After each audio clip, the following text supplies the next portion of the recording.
राम राज्य का था, कानून का शासन। और व्यक्ति राम ने यहाँ तक कहा था कि जो अनीत कछु भाग, मैं अगर कुछ अनीत चलता हूँ तो जनता मेरे को रोके, टोके और कहे।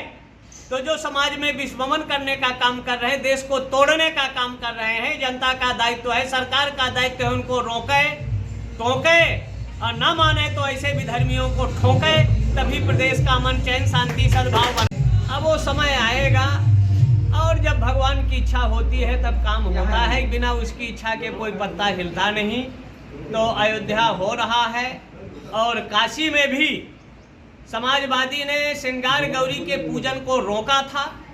पुरातत्व के सर्वे में विश्वनाथ विश्वेश्वर समम लिंगम नास्ति ब्रह्मांड गोलके, जो विश्वेश्वर शिवलिंग वहाँ प्रकट हुआ है। तो योगी सरकार का नैतिक कर्तव्य और दायित्व होता है कि वो ज्ञानवापी जहाँ भगवान विश्वेश्वर मिले हैं, मुसलमानों का प्रवेश प्रतिबंधित किया जाए और ज्योतिर्लिंग का पूजा पाठ प्रारंभ कराया जाए।